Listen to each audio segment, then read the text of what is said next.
Welcome to the Homebody Witch. Well, we got a new bed.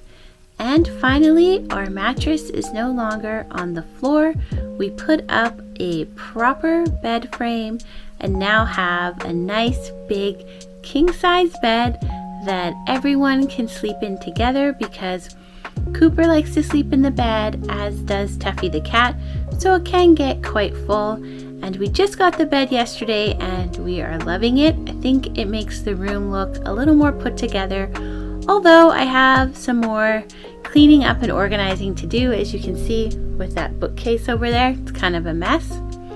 But still, it was really exciting to finally get this new mattress and have an actual bed frame that even features some plugins at the top so that you can easily charge your phone or anything you like. Although I don't like to keep my phone too close to me in bed because I like to try to stay off screens before bed, but still it's nice to have a available plug-in and USB charger right there.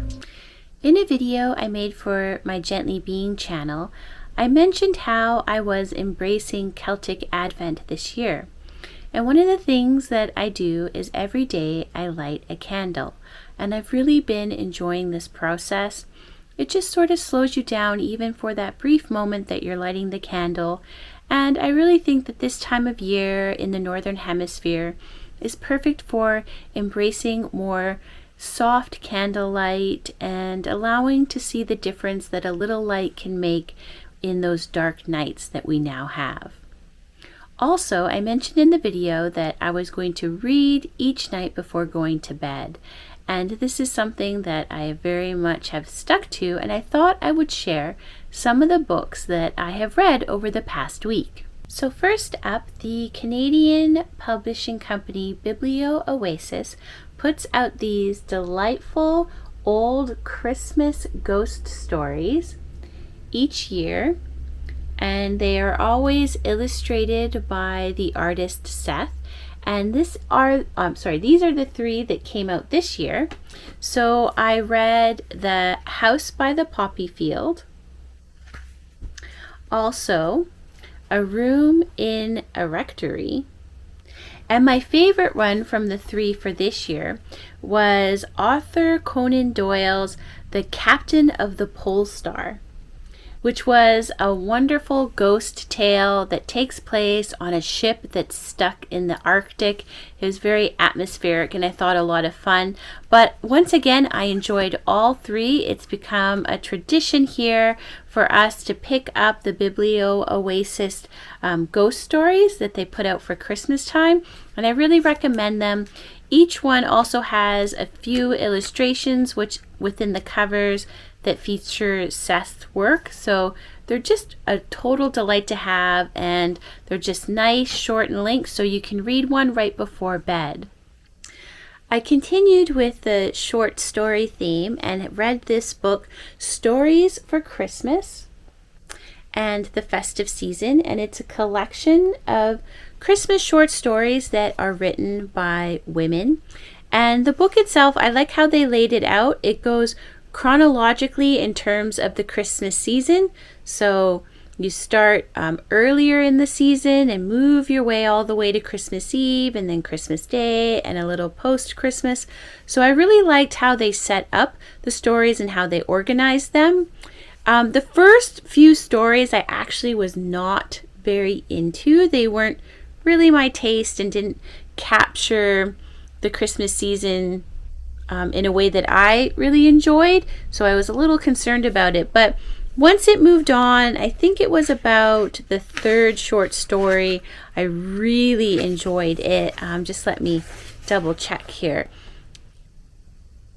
Yeah, actually it was the fourth story, which is called The Christmas Pageant. Oh, I really enjoyed that one. There were some really beautiful short stories in here.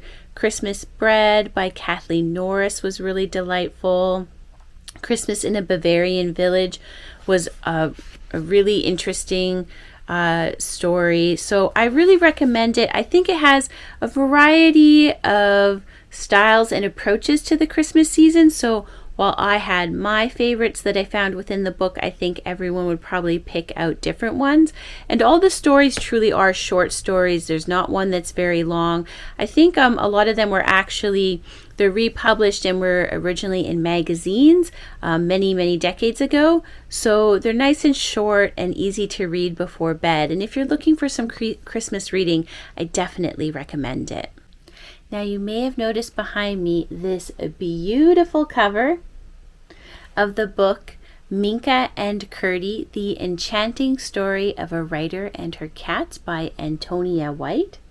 It's a very short novella, and I read this week and I absolutely adored it. I adored this book.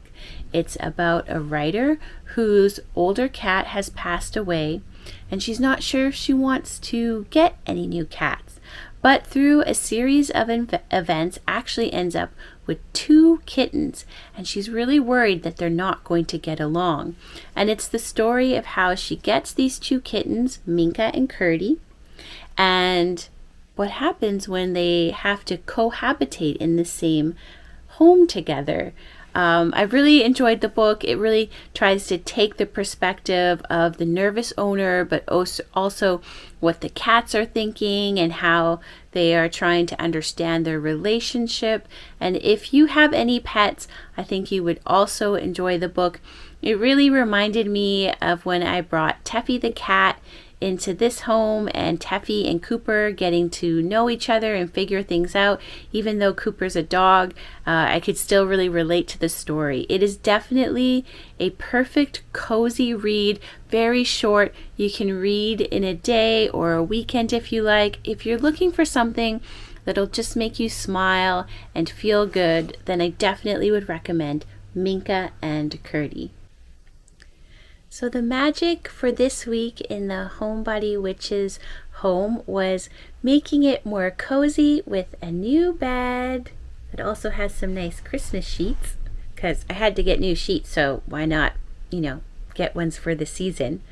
And some cozy reads, perfect for bedtime if you're looking for any. And then, of course, always having a nice cup of tea. Thanks so much for spending time with the Homebody Witch. Bye!